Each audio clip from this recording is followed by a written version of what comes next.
ब्रह्मांड में तारों और उनसे दूसरे पिंडों का निर्माण कैसे हुआ, ये एक बहुत ही जटिल प्रश्न है।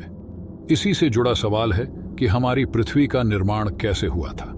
सदियों से चल रहे वैज्ञानिक अध्ययनों और अंतरिक्ष अवलोकनों के आधार पर विज्ञान ने कुछ हद तक इस गुत्थी को सुलझाने का प्रयास किया है। पृथ्वी का निर्माण का इतिहास हमारे सौरमंडल के इतिहास से अलग नहीं है, लेकिन क्या हम पूरी तरह से जान सके हैं कि पृथ्वी कैसे बनी थी और उसे बनाने में किन किन प्रक्रियाओं और कारकों का योगदान था? आइए जानते हैं कि इस बारे में क्या कहता है विज्ञान। गैस और धूल के कणों से शुरुआत।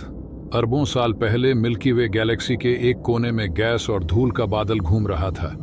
इसमें किसी पुराने तारे के अवशेष भी थे जिसमें बहुत पहले सुपरनोवा विस्फोट हुआ था। गैस और धूल के कण तैरते रहे, लेकिन वे शुरू में दूर दूर ही थे। लेकिन तभी पास के एक तारे में भी सुपरनोवा विस्फोट हुआ, जिससे अंतरिक्ष में प्रकाश और ऊर्जा के झटके वाली तरंगें चारों ओर फैल गईं। इससे इस बादल में गैस और धूल के कण पास पास आ गए। सूर्य और चक्रिका का निर्माण। जल्दी ही गैस और धूल का बादल एक विशाल गेंद में बदल गया और गुरुत्व के प्रभाव से यह और बड़ा होता गया। गैस और धूल के कणों के बीच अंतरक्रिया होने लगी और गेंद के अंदर शक्तिशाली नाभिकीय प्रतिक्रिया होने लगी और बादल की गेंद सूर्य जैसे तारे में तब्दील हो गई। जबकि धूल और गैस का बहुत सारा हिस्सा सूर्य का चक्कर लगाने लगा, जिसे ग्रह निर्माण करने वाली चक्रिका कहते हैं। शिशु ग्रहों का निर्माण। कालांतर गैस और धूल कण फिर पास पास आने लगे और ग्रह निर्माण की प्रक्रिया शुरू हो गई। जल्दी ही ये गैस और धूल के कण मिलकर एक बड़ा आकार लेने लगे, जबकि गैस और धूल के कण अब भी सूर्य का चक्कर लगा रहे थे। इन पिंडों से धूल और गैसे के कण और ज्यादा मात्रा में जुड़न लगे और उनमें से एक पिंड आगे चलकर हमारी पृथ्वी बन गई। बुध, शुक्र, मंगल, गुरु, शनि, यूरेनस और नेपच्यून ग्रह और उनके चंद्रमा भी बने। सभी शिशु ग्रह घूर्णन कर रहे थे और अपने आसपास का पदार्थ अपनी ओर खींच भी रहे थे और अपना आकार बढ़ा रहे थे। हमारी पृथ्वी से भी कई पत्थर टकरा रहे थे और उसके अंदर गिर रहे थे। इस पूरी प्रक्रिया में उसका पदार्थ गर्म होता गया और वह पिघली हुई चट्टान की एक विशालकाय गेंद बन गई और चंद्रमा बनने की प्रक्रिया।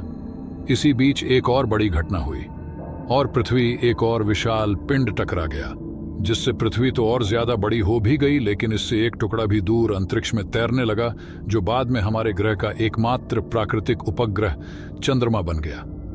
इस अवधारणा पर कुछ वैज्ञानिकों को आपत्ति भी है, लेकिन अभी यही धारणा सबसे मजबूत है।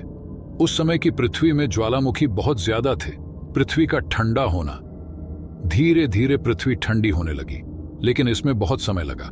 इस बीच कई बर्फ की चट्टानें और गैस पृथ्वी पर आई और बर्फ के पिघलने से यहां समुद्रों और महासागरों का निर्माण होने लगा।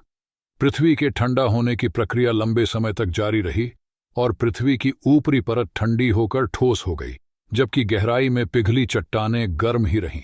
इसी के बाद पृथ्वी पर जीवन के अनुकूल हालात बन गए।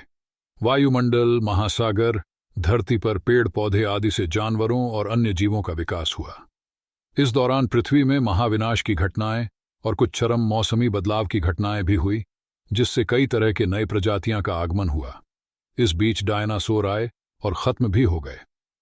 इस बात कुछ लाख साल पहले ही इंसानों का धरती पर विकास हुआ और कुछ 100 साल पहले ही सभ्यताओं ने विज्ञान के विकास के बाद कुछ ही दशकों पहले तकनीक की विकास देख, जिससे अंतरिक्ष यात्राएं, गगनचुंबी इमारतें आदि देखने को मिले। अगर वीडियो अच्छा लगा तो वीडियो को लाइक करें और ऐसे ही इंटरेस्टिंग वीडियो देखने के लिए हमारे चैनल को सब्सक्राइब करके बेल आइकन को ऑल पे सेट करें। फिर मिलते हैं अगली वीडियो पर। तब तक bye bye, tata, take care.